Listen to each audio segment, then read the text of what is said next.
రవి ప్రకాష్ సిలికానాంధ్ర ఆసుపత్రి Kuchipudi super speciality వైద్య సేవలు పూర్తిగా ఉచితం. ఆర్మూర్లో మీ పునాదులు కదులుతున్నాయా లేదా?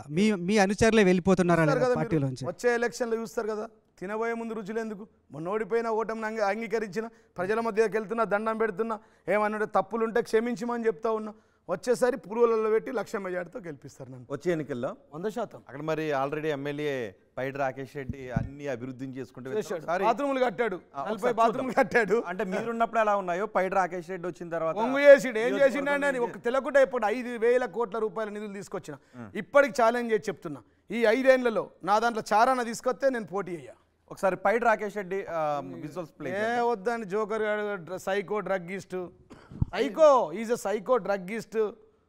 నేను చెప్తున్నా, ఎందుకు ఆయన ఫోటో ఎందుకు గలీజ్గా వద్దు, మళ్ళీ ది షోది మళ్ళీ వాల్యూ పోతుంది, వెళ్ళిపోమంటే వెళ్ళిపోతుంది. ఎందుకంటే ఆయన అంటే మీరు సార్ ఆయన సార్ పొద్దున 6 గంటలకు ఏం మాట్లాడతాడు, మధ్యాహ్నం ఏం మాట్లాడతాడు, రాత్రి ఏం మాట్లాడతాడు అండి. ఒక్క షోకు ఇంకో షోకు తీయండి, ఇట్లా చూడండి రాకేష్. అరే అబ్నార్మల్ ఉంటాడండి ఆయన. ఆ ముఖం చూడండి, ఆ ముఖం చూడండి. కొకైన్ అడిక్ట్, గంజాయి తాగేటోడు వాడు. అందుకోసమే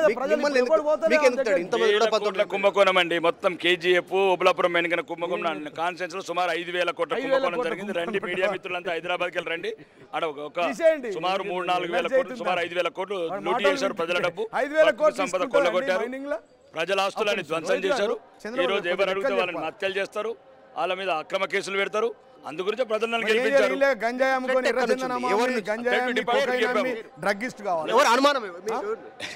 చెప్పండి. నేను ఒకటేనండి, ఇప్పుడు నాకు థ్రెట్ అనేది నేను నిన్ననే చెప్పాను, నాది మరణం లేని జననం. బస్ ఎక్కడికైనా తెగిస్తాను, ఎంతకైనా తెగిస్తాను. ఇట్లాంటి జీవన వెళ్ళ 100 మందిని సరే వదిలే, కొన్ని అంతా ఖరాబ్ చేసారు సార్ నాకు. ఓకే, నేను ఒకటి అడుగుతాను. మీ నియోజకవర్గం కదా, మీ మౌలి గారు అడిగారు. ఏ నియోజకవర్గం ఏంది మాట్లాడుతున్నా? నేను దేశం రాష్ట్రం మాట్లాడితే నువ్వు ఎర్రచందనం స్మగ్లర్ జైలుకు వచ్చినాడు, ఒక డ్రగ్గిస్టు, ఒక గంజాయి వ్యాపారి, ఒక ఎర్రచందనం వ్యాపారి. నీ షోలో నచ్చి రెడ్ గోల్డ్ అని చెప్పాడు కదా. రెడ్ గోల్డ్ అంటే ఏందండి? అది ఏమన్నా నోబెల్ బహుమత? రెడ్ గోల్డ్ వ్యాపారం చేసేవాడు ఏమన్నా ఉంటాడా అండి? అది ఏం చేశాడు? ఏ దేశంలో ఉంది వ్యాపారం? ఎక్కడుంది వానికి? వాడు ఏం చూపించిండు అఫిడవిట్లో? రెడ్ గోల్డ్ అమ్మానని చెప్పాడు. రెడ్ గోల్డ్కు ఎగుమతులు దిగుమతులు ఏంది, సుంకాలు కట్టింది ఏంది, ఐటీ ఏంది, ఇన్కమ్ ట్యాక్స్ ఏంది, జిఎస్టీ ఏంది, ఏం చూపించాడు? వాడిని పట్టుకొని మీరు బాజాప్తో నాకు లైసెన్స్ ఉందని చూపిస్తున్నాడు కదా. లైసెన్స్ అనలే, ట్రేడ్ మార్క్ అన్నాడు. నీకు కూడా వస్తాయి ట్రేడ్ మార్క్. మీరు అడగడం వాడి మీకు అడగడం ట్రేడ్ మార్క్ కూడా గవర్నమెంట్ ఇచ్చింది కదా సార్. ఇప్పుడు వాడు చేసిండు కదా, లైసెన్స్ ఉంది కదా. వాడు ఏమేమి ఉందో మొత్తం తీసుకొని రమ్మని చెప్పండి. ఎగుమతి ఎంత చేశాడు, దిగుమతి ఎంత చేశాడు, ఎన్ని కోట్ల వ్యాపారం చేశాడు, దాని మీద జిఎస్టీ ఎంత కట్టాడు, టీడీఎస్ ఎంత కట్ అయింది, అఫిడవిట్లో ఎంత చూపించాడు. అఫిడవిట్లో ₹1 చూపించాడు ఎర్రచందనం. ఒక ముక్కమ్మినని చూపించాలి కదండి అఫిడవిట్లో. దాంట్లో మీకేమైనా అభ్యంతరం ఉందా? కోసమే హైకోర్టులో కేసు వేసినాం కదా. హైకోర్టులో కేసు ఉంది డిస్క్వాలిఫికేషన్కి. నేను వేసాను, కాంగ్రెస్ వాడు వేసాడు. తప్పుడు పత్రాలు, తప్పుడు ధృవపత్రాలు, తప్పుడు ఇన్కమ్ ట్యాక్స్, ఎన్నో కథలు ఉన్నాయి. డిస్క్వాలిఫై అయిపోతాడు. ఇప్పుడు ఆయన ఎమ్మెల్యే పదవి పోద్దంటారా? 100% పోతుంది. మేము వేసినాం, కోర్టు నిర్ణయిస్తుంది, తొందరలోనే అయిపోతాయి. ఆర్మూర్ నియోజకవర్గానికి వెళ్ళారా? పైడి రాకేష్ రెడ్డి ఎమ్మెల్యే అయిన తర్వాత అక్కడ ఏం జరుగుతుంది? 30 సార్లు పోయినా. ఏం జరుగుతుందో ఏమైందా? ఆడు మా మసీదులు గుల్ల కొడుతూ అంటుండు, పిచ్చి పిచ్చిగా మాట్లాడుతుండు. కేఏ పాల్ అంటారు, ఆర్మూర్ పాల్ రాకేష్ రెడ్డి అంటారు.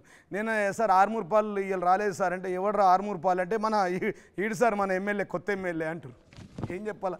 నా వాళ్ళు కూడా మీ పైన విరిచి పడతారేమో చూడండి. నేను ఆర్మూర్ పాల్ అంటారు, నేను కేఏ పాల్ అంటే. కేఏ పాల్ పెద్దలు గౌరవనీయులు, వారిని ఎందుకంటండి నేను పాపం. ఆయన మొత్తం ప్రపంచ శాంతి కారకుడు. ప్రపంచ 2 దేశాల మధ్య యుద్ధాలు ఆపుతాడు. 130 దేశాలు తిరిగిన వ్యక్తి, గొప్ప వ్యక్తి కేఏ పాల్ గారిని అంటే. ఆర్మూర్లో పాలు ఉన్నాడు అంటుండు మా వారిని. అంటే పాలని ఎందుకు, పాలతో పోల్చడం ఎందుకు? ఏమో నాకు తెలియదు, ప్రజలు అడగాల మీరు.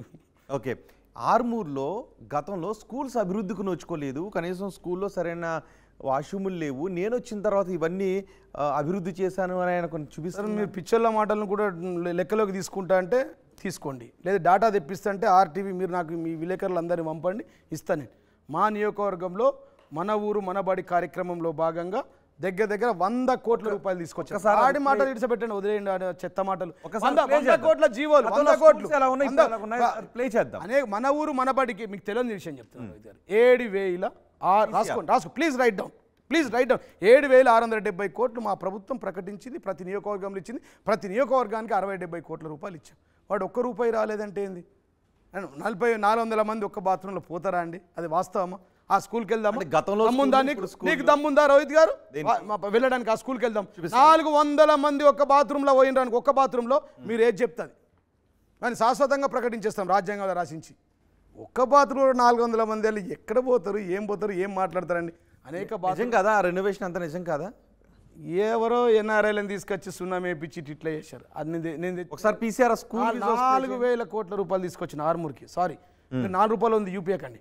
నా 4,000 కోట్లు యూపీయండి, నా సిద్ధులగుట్ట యూపీయండి, నా ఆలూరు మండలం యూపీయండి, నా డొంకేశ్వర్ మండలం చూపియండి. నేను ఆర్మూర్కి తెచ్చిన నిధులు తీసుకురండి. నేను 13 వేపించిన బైపాస్ రోడ్లను చూపియండి. సిద్ధులగుట్టకు రోడ్డును చూపియండి, శివాలయంకు రోడ్డును చూపియండి. నేను 130 కోట్లు గుడిలు కట్టించా, 17 ఫంక్షన్ కట్టి అవి చూపించిన తర్వాత చూపియండి. వీడు ఒక్క బాత్రూమ్ కడితే చూపిస్తే నా ఫంక్షన్ హాలను చూపి 17 ఫంక్షన్ హాలను, నా ఉమ్మెడ బ్రిడ్జిని 150 కోట్ల చూపియండి, వెల్మల్ బైపాస్ రోడ్డుని చూపియండి, ఆర్మూర్ బైపాస్ రోడ్డుని చూపియండి, ఆర్మూర్ బైపాస్ రోడ్డుని చూపియండి. ఈ 4 బాత్రూమ్లు చూపిస్తే ఎట్లా అండి? I'm sorry, I don't accept this one. నాది చూపియండి, వాంది చూపియండి.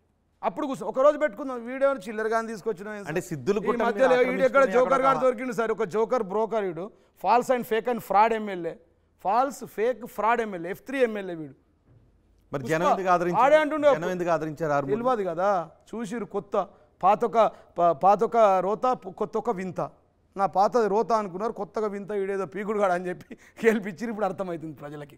కాదు, జీవన్ రెడ్డి గారు కనీసం ఊర్లో ప్రజలకు అందుబాటులో ఉండరు, ఫోన్లు లిఫ్ట్ చేయరు, కేవలం కవిత కేటీఆర్ చుట్టూ కూడా వాళ్ళకి అందుకే ఓటమి చెందారంటారు. 2 సార్లు గెలిపించారు కదా, మరి 2 సార్లు ఎందుకు గెలిపించారు ప్రసాద్ గారు?